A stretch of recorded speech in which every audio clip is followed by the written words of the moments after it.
Speaking, mga kababayan, according sa Malacanang, yung Police LA report edited ayon sa Malacanang about Tantocos death at magkahiwalay naman daw nagkahiwalay naman daw ang kwarto ni Lisa at ni Tantoco nung time na yon. Ito mga DDS, lagi nilang ipinakalat to. Sangkot daw, yung police report daw, nandun. Tapos, actually, mga kababayan, tsamba daw na naglabas ng police report ang LA, no, ang Amerika, ng pagkamatay ni Tantoco na overdose daw sa cocaine at tiyempo naman na bakit daw inimbitahan si PBBM ni Donald Trump sa Amerika. Ito yung kwento ngayon, mga kababayan. Ito yung kwento ngayon. Totoo daw na si First Lady Lisa Araneta Marcos na dawit doon sa pagkamatay ni Tantoco. Bakit? Bakit daw ipapatawag si PBBM ni Donald Trump sa Amerika? Kung walang isyong ganyan. Ito abangan natin. Pagpunta ni PBBM sa Amerika, yan daw ang rason kung bakit ipinatawag si PBBM ni Donald Trump dahil daw sa asawa niyang si Lisa. Ngayon, pag uwi ni PBBM galing Amerika, pag hindi isabi ni PBBM yan na dahil kay Lisa, sus Mariusep, fake news na naman ang mga DDS. So ito mga kababayan, pakinggan ninyo ang sabi ng Malacanang patungkol sa Tantocos na sangkot daw si First Lady dito. Ito mga kababayan. Easy 5-star hotel. May ads lang. Book your next trip anywhere in the world. Sabi niya, huli ka na sa balita, fake yung police report. Hindi naman ako nagbabalita dito, hindi ba ako reporter, nagre-react lang po ako. Amin Delphine, with all the respect to you, hindi po ako nagbabalita, nagre-react po ako. Bakit? Sinabi ko ba na news outlet ito? Vlogger po ako, hindi po ito balita. Nagre-react lang. Politics issue po ito. Wala akong pakialam kahit isang buwan nang nakalipas yung balita na yan. Kasi ultimo nga ang Malacanang, hindi nga nila mapatunayan. Bakit? Napatunayan ba sa Malacanang? Napatunayan ba ng mga DDS? Wala akong pakialam kung sabihin mo huli na ako sa balita. Malacanang nga hindi na napatunayan na fake Bakit? May nilabas bang Malacanang na fake? Salita lang, pero walang papel. Walang formal. Ang DDS ganun rin, totoo daw. Wala namang papel. Share lang ni ganito, share lang ni ganyan. Kaya wala akong pakialam. Diyos mio Marimar. Kung nauna man ngayang mga balita na yun, nahuli ako. Bakit? May naipakita ba ang Malacanang na fake? Wala. Bakit? May naipakita ba ang mga DDS? Kung kanino galing? Share lang din ang kapwa nila DDS. Wala akong pake kung sinong nauna huli. Ito. The hot selling products are Meron na police report nga. Ngayon, Amin Delphine. Saan nga yung police report na yan? Anong link? I-share mo dyan para mabuksan ko. Anong police report nga yan? Kasi kung sinabi mong police report galing Amerika, maskin Malacanang, hindi nga nilabas Nag-post na ba ang Office of the President about sa link? Kung may link ba? Anong link yan para mabuksan natin? Baka link galing lang ng DDS yan. Diyos mio Marimar. Malacanang nga. Tagal ako. Kahapon pa ako nag-antay. Wala ngang pinupost. May pinupost ba? Di sana nag-live na si Atty. Claire Castro. Pinakita na. Asan yung police report na yan? Diba? Walang link, picture lang. Mahirap yan, Ma'am KHA. Diba? Galing ABS-CBN. Naku, Ma'am Marites Musni. Binura nga ng GMA yung balita nila Naku, hindi ako basta-basta maniwala hanggat hindi ko nakikita. Police report na natsugi. Meron. Yung natsugi. Pero yung police report na kasama si First Lady, wala. Ang GMA nga, binura nila. Nagkamali silang balita.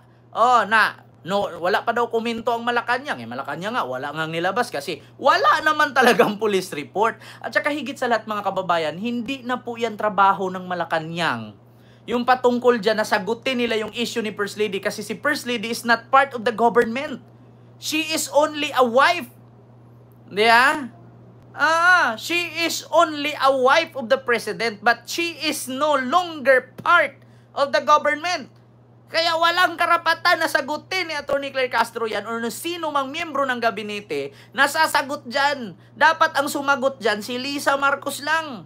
Bakit? Si Lisa is not part of the government. Mamaya, pag-usapan natin yan. Yeah? Eto. Available on Alibaba. Come Yeah. and purchase now. Pineke at dinoktor umano ang police report. Narinig nyo, sabi ni Mel Chanco, pineke at dinoktor di umano. So di umano ibig sabihin allegedly. Pineke at dinoktor di umano. Ibig sabihin wala siyang sure. Kaya nga ako, wala akong pakialam kung sinong nauna sa balita dyan o nahuli man ako, 1 year na nangyari yan. Kasi ultimo ang GMA News, pineke or tawag doon di umano. Diyos me, ulitin ko ha. Pakinggan niyo, sabi ni Mel Chanco. Pineke at dinoktor umano ang police report. Pineke at dinoktor umano. Ayun. Post ni Atty. Claire kanina, compare yung galing sa US versus sa post ng DDS. Kaya nga, Marites Mosni, kaya nga sabi ko, nako, kahit nga ang news dito, di umano. Ibig sabihin ng di umano, walang kasiguraduhan. Di ba?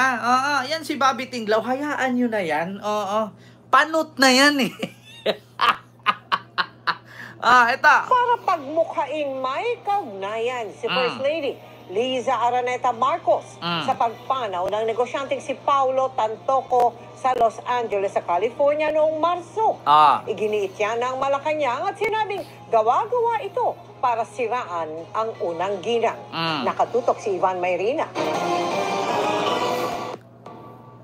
Sa briefing kanina, sinagot ni Undersecretary Claire Castro ang mga tanong ng media tungkol sa panawagan ni Senador Amy Marcos na linawin ang umiikot sa social media na nag-uugnay kay First Lady Liza Araneta Marcos sa pagkamatay ng negosyanteng si Paulo Tantoco sa Los Angeles, California noong Marso.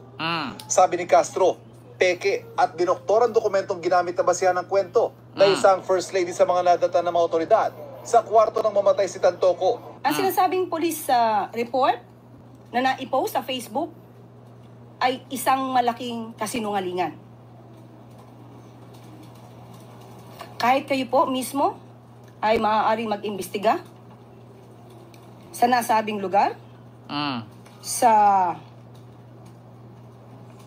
Beverly Hills Police Department para malaman nyo na yung nilagay sa Facebook na may guhit na color pink, kung di ako nagkakamali, ang parting yon ay dinagdag lamang.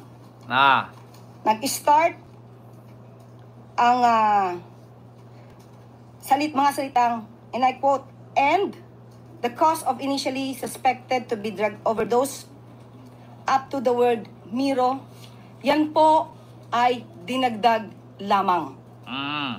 Kaya nga sa totoo lang mga kababayan, actually nasib ko kaganina yung police report. Binasa ko doon. Wala namang nakalagay na cocaine overdose. Ang nakalagay doon na trigger lang, parang may parte ng katawan ni Tantoco na parang kumbaga sa wirings yan, sa computer or sa parte ng mga appliances, merong wire na nakabit sa hindi dapat niya kabitan. Kaya nag-spark at nag-collapse yung system.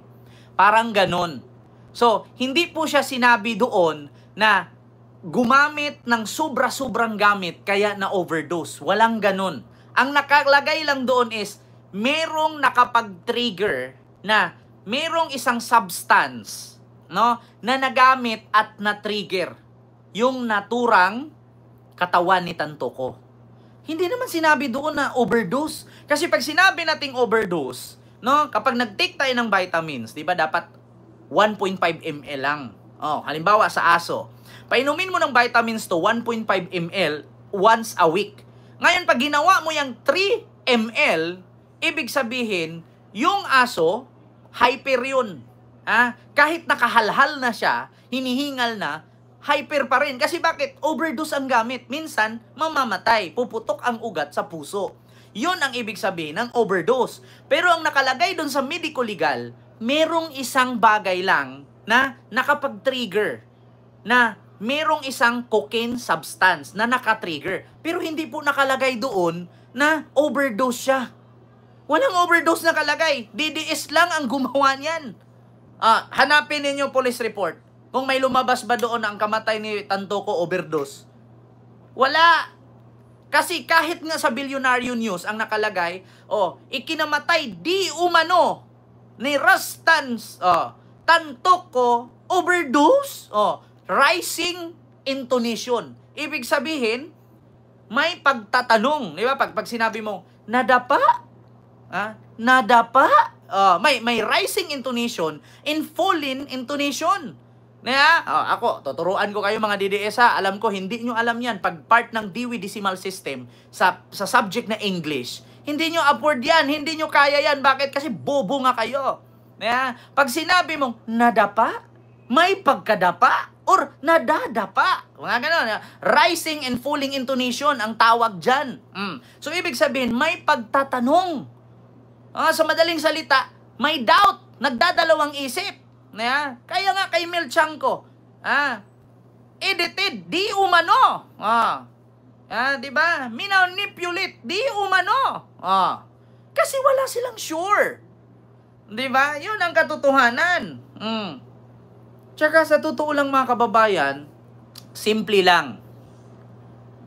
Sa Amerika, kaya nga si Jessica Soho, di umano. Kaya lagi siyang nagtatanong, di umano, kasi kadalasan sa content ni Jessica Soho, may aswang nang babalabag sa taas ng bubong, di umano.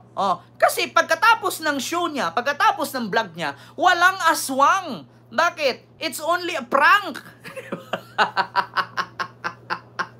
Ganon yan. Kaya kadalasan, meron di umanong aswang nang bubulabog sa may Cavite, buntis, inatake, di umano. Tapos ending, pagkatapos ng vlog ni Jessica Soho, asan yung aswang? Asan yung buntis? Asan yung inatake? Wala. Di umano, namataan ang isang malawak na syudad sa kalagitnaan na tinawag na Biringan. Ending, walang biringan. Kasi just and only an imagination. Parang ganun. Di ba? Aswang, di umano.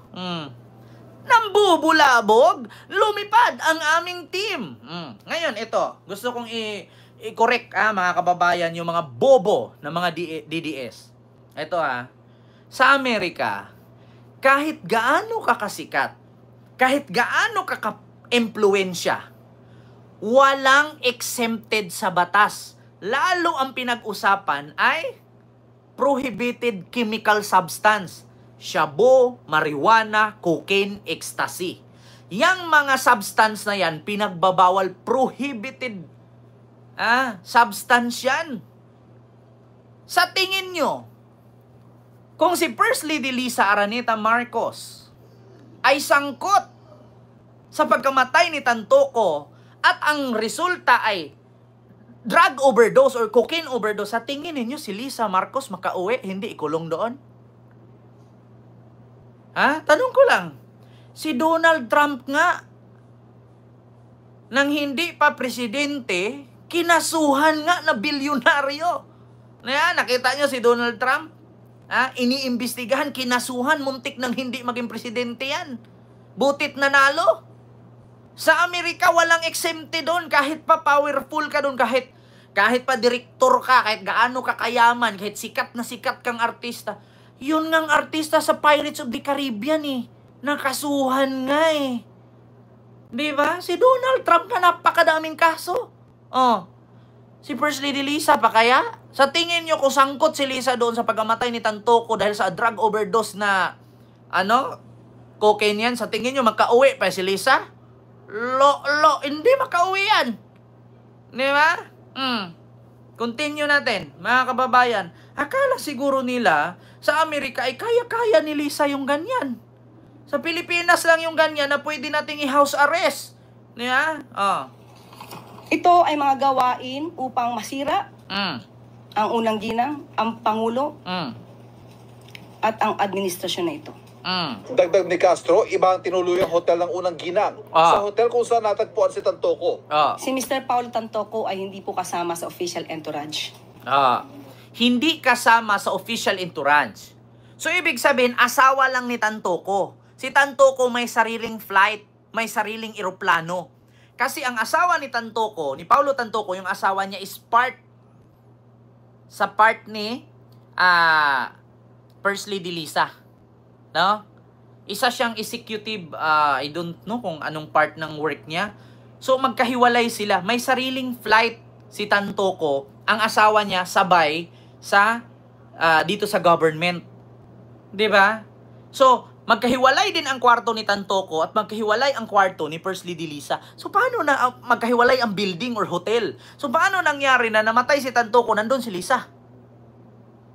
So, ibig sabihin pala, si Antoinette Gozon, isa sa miyembro or stakeholder ba ng GMA Group of Companies, kasali din pala doon. Si Kaladkarin, kasali din ba? Si Antoinette Gozon? Kasi nandun kasama eh. Andun si Chis Escudero. Nandun si Jinggoy Estrada. So, ibig sabihin, kasali din ba sila? Di ba? Vice President ng GMA. Di ba? Si Antoinette Gozon ba yan? So, ibig sabihin, sangkot din pala yun. Hindi sila magkapareho ng hotel. At higit sa lahat, una, si Lisang umuwi. Naiwan sila Tantoco doon. Tapos, nung namatay si Tantoco, kasalanan ni Lisa. Saan yung mga utak ninyo? So, ibig sabihin pala, ganito ang mangyari. Kung ngayong oras na to, mamatay si Digong sa loob ng kulungan sa ICC, sangkot si Hanilet. Bakit? Kasi doon si Hanilet eh. So, ibig sabihin pala, kung mamatay si Digong ngayon, ura-urada, alam agad ni Sara. Kasi nandun si Sara sa dahig. Ang problema, makapagtagal bang stay si Sara sa loob ng kulungan? Ganun lang, mga DDS, tandaan ninyo. Tandaan ninyo, mga DDS. Ibig sabihin ba, kung ngayon si Digong mamatay ura-urada, sabihin natin namatay kasi lumabas yung mga tapeworm at bulati sa katawan niya kay sobrang payat. So, alam agad ni Sara? Ang tanong ngayon, si Sara ba doon nagstay sa kulungan ni Digong? Or isang oras lang makakalabas agad? Di ba? Sa dami-daming politician at sa dinami-daming artista doon, mga malalaking tao, si Lisa lang ang pinag-initan ninyo. Nasaan si Chis? Nasaan si Jinggoy? Nasaan si Hozon, yung Vice President ng GMA Network? O asan si Kaladkarin? Yung transgender. Di ba? Kasi kung ganun lang din pala pagkapatay ni Tantoco, sangkot si Lisa. So pag namatay pala si Digong ngayon, ura-urada, sangkot din si Sara at si Amy kasi nandun sila eh. Ang tanong ngayon, nagtagal ba si Amy at si Sara doon? Pareho ba sila na nasa loob ng detention center? Hindi nga makapasok si Amy? At ito pa, mga kababayan, lalong-lalo sa mga bobong DDS. Gaano ba kaimportante si Paulo Tantoco para puntahan ni Lisa? Kung uunahin ni Lisa ang pupuntahan doon, di si Anthony Tuso na lang kasi mas bilyonaryo pa kay Tantoco yun. GMA Vice President yun. Meron pa mga celebrity doon, may mga Hollywood celebrity pa. Tapos uunahin ba ni Lisa si Tantoco? Bakit? Di ba? At saka napaka-imposible naman si Lisa pupunta sa isang kwarto. Asan yung mga bodyguard doon, mga security? Siyempre, kung nandun si Lisa, nandun din yung bodyguard. Di ba? Diyos ko, puro kay Lisa. Kumusta man si Chis Escudero at si Jinggoy Estrada? So, napaka-imposible naman. Nandun yung asawa ni Paulo Tantoco, tapos si Lisa ang kasama. Ano yun? Nagtsuktsakan sila? Di ba? Sa dinami-daming kasama nila Lisa, si Paulo Tantoco lang talaga at si Lisa ang nandoon. Ano yung asawa ni Lisa? Anong ginagawa ni Chis Escudero at ni Jinggoy? O andun yung mga yung mga network owner, mga vice president at CEO. Andoon, mga artista. Ano yun? Nagtsuktsak sila lang dalawa? Ano yun? Private private session? Nag-hit-hit sila? Ganun ang gusto nyong parating?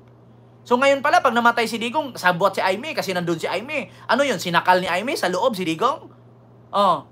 Tapos pag tinanong namatay si Digong sa oras na to, sinakal ni Aimee kasi nandun si Aimee. Ang problema, nakapasok ba si Aimee sa kulungan? Di ba hindi rin? Ganun lang yan eh. Kung ura-urada palang mamatay si Digong, tapos nandun si Aimee, ang mapagbintangan natin si Aimee. Bakit? Andun si Aimee, tapos namatay si Digong. Anong ginawa ni Aimee? Sinakal, tinusok sa baba, dinaganan, gamit baba. Dito sa dibdib, inipit niya gamit baba, ganon. Binaba niya, ganyan, para hindi makahinga si Digong, para matapos na, para ikrimit na. Aba, di ba? Yan ang hirap sa inyo. Porkit kasama, sangkot na. Kung paano kung mamatay ngayon si Digong nandun si Aimee? Sinong pagbintangan niya? Si Aimee. Sinaksak sa baba. No, or di kaya, dinagana ni Harry Roque. O di kaya, sinakal ni Hanilet. Kasi nabuisit siya. Kasi may 30 na girlfriend at nalaman niya, nandun si Alputera. Di ba? Yan ang isipin ninyo. Paano kung namatay nga si Digong ngayon, ura-urada, nandun si Hanilet, nandun si Aimee, nandun si Sara. So, ibig sabihin, sangkot si Sara, si Hanilet at si Aimee doon. Anong ginawa ni Sara doon? Sinuntok-suntok na si Digong? Binaba-baba ni Aimee, dinigyan na ng baba, sinakal ni Hanilet? Diba mga DDS? Ang galing nyo gumawa ng kwento. Pag kayo gawa ng kwento, magagagalaiti na naman kayo. Depoga. Purkit kasama. Paano kung ako ngayon si Kent? Kasama ko si Atty. Claire Castro, natae ako. Pagbintangan ko si Atty. Claire, natae ako nung ginawa ni Atty. Claire sa akin. Sinuntok ako bigla. Sinikmurahan, kaya ako naigit. Ganun ba? Ang tatangan nito mga DDS, no? Ang sarap din yung painumin ng Sunrocks. Yung regular flavor. Di ba? Ito na, mga kababayan. Bukod dyan,